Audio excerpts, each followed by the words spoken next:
I just want to make a video on something to do with physics, more a frustration than anything else. I've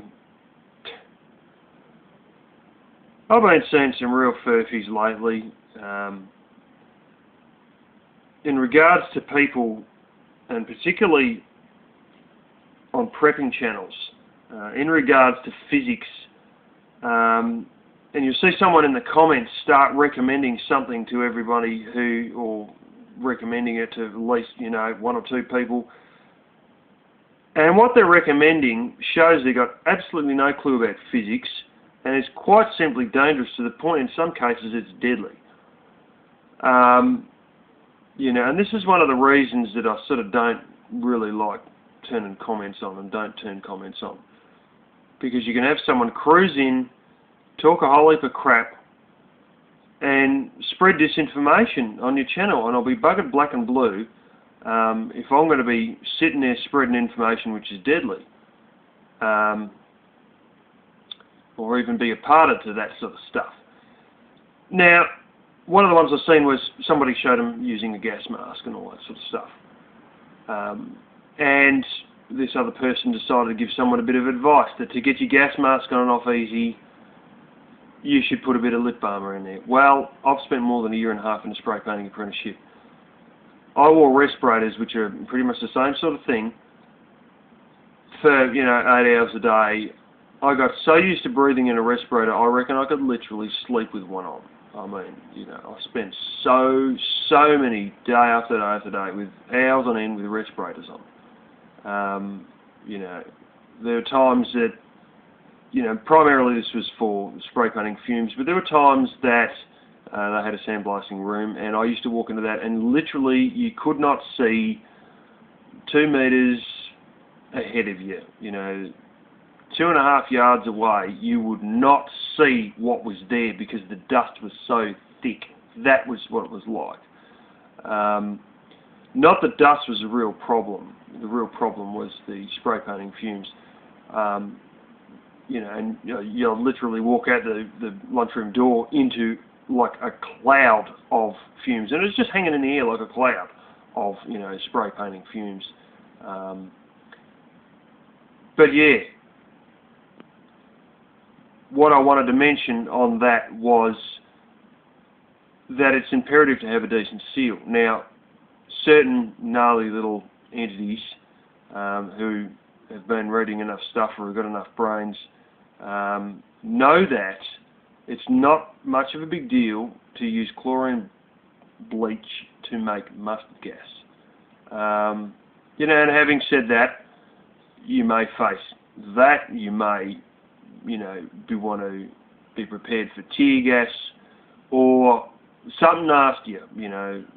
You'll know what Saddam done with the Kurds, and that he used to do some real crazy ass experiments because government can get their hands on damn near anything. But to sit there putting lip balm on, if you break that seal around there, break basically the part where the seal between the mask and your skin, if you break that, you're liable to suck in whatever the hell's out there, and you might as well not even have the bastard on if you're talking about sarin gas and stuff like that. And here they are, you want to put lip balm around there to just get it on and off easy. What the hell does that mean if it loses its seal and you're bloody dead? Another one I've seen is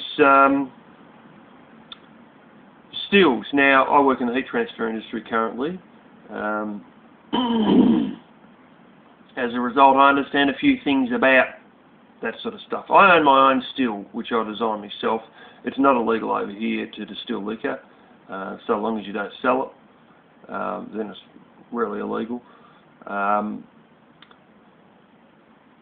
So one of the things, somebody had a still, and someone else was saying, oh, how could I make one of these on the cheap? And someone goes, oh, you can use high temperature plastic pipe. Oh, God, blimey. Look, there's one rule, and it's not absolutely spot on for spot on. It's not, completely exact every time, but it's a general rule that's pretty close to the mark. And that is that the better a electricity conductor something is, the better a heat conductor it'll be. The worse a electricity conductor is, the worse a heat conductor will be. Now, how do you think plastic is in regards to conducting electricity? Pretty crap, eh? Seeing your light switches made out of plastic. Yeah, it is pretty crap.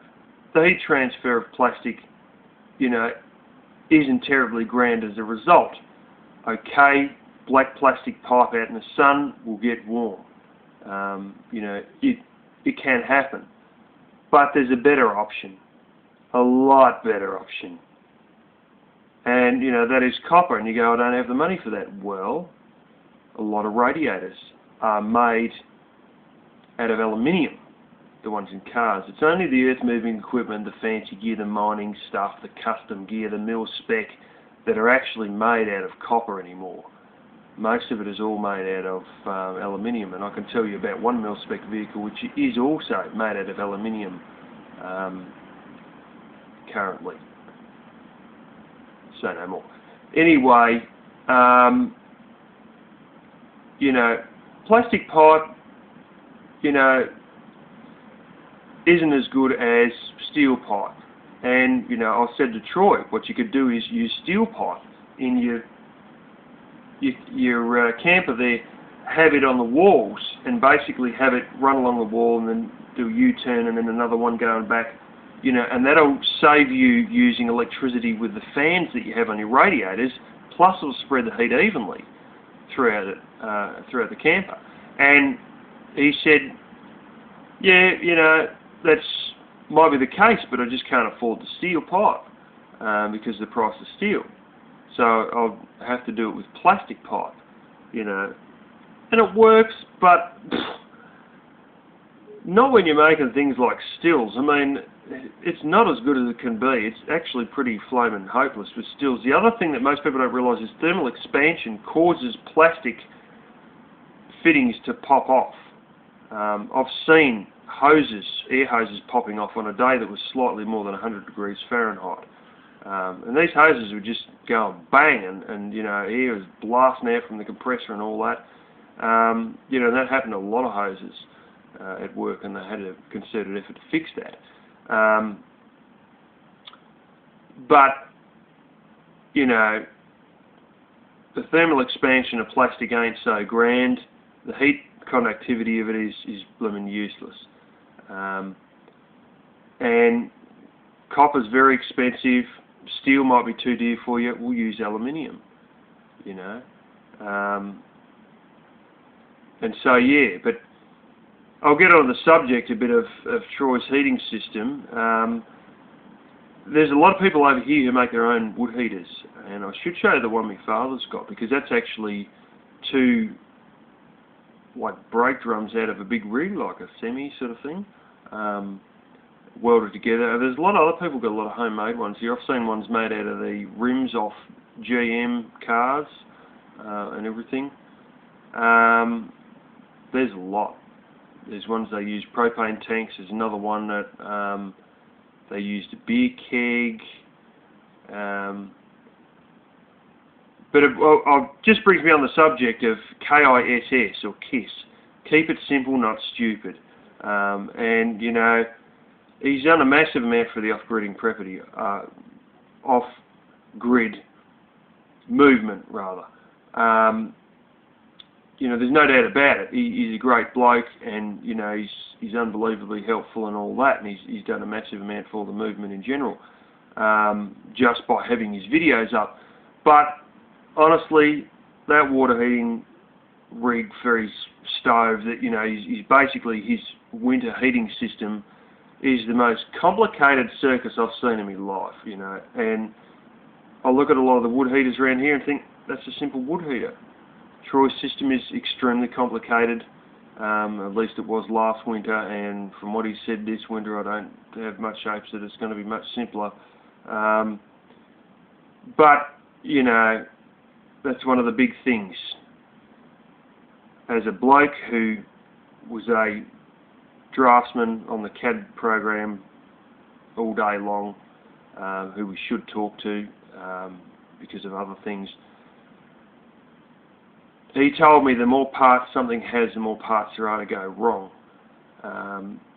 And, you know, It's as simple as that. So things that are more simple are better than things that are more complicated. I've seen recently a LifeStraw water filter system, which is very complicated with all bits and pieces that it's got. But quite simply, the price is astronomical. And it's also overcomplicated. Oh, but it filters out all the viruses and bacteria. I know, and so does a LifeStraw. I don't pay several $100s compared to, what, $23 US they sell them for, $30 Australian they sell them for here, as opposed to several hundred, you know, and it's a complicated system. And this is one of the other things that you've got to understand, that having a knowledge of physics, if things do go bad, oh, well, I've got all my preps, I've got my water filters and this and that. Yeah, but what if something cracks? What if something breaks? Then what? Then you're stuffed because you can't get any more. If you've got a knowledge of physics about how these things work, you can patch them up, is one thing, but you can also improvise these things with nothing more than the individual filter, or, you know, just improvise a charcoal filter from scratch. By understanding physics and understanding how the actual device itself works, it's also very good, because then you can make them yourself, and you're not relying on your stored ones that may have plastic that's gone a bit brittle on it, that may have everything working, and then, damn, an O-ring blows, and then the whole thing's out of action because you've had a blown O-ring, because someone accidentally dropped it, because, you know, it got damaged for whatever reason. You know, it fell to bits because it was deteriorating because you stored it for 10 to 15 years. You know, just having a basic knowledge of physics to be able to understand directly how a machine works is great, because then if something happens to it during a disaster scenario, you can improvise and fix it, or even build other ones to trade with other people. So, yeah, simple things are a lot better. Understanding physics is a lot better. And I hate disinformation spread based on people's severe lack of understanding of physics. One last thing, just because your mate becomes an agent for something doesn't mean it's the best one out there. I was offered to become an agent for biogas equipment by a Chinese manufacturer. I wasn't interested. But, you know, just because I might be selling it doesn't mean it necessarily would have been the best one. So, keep that in mind too.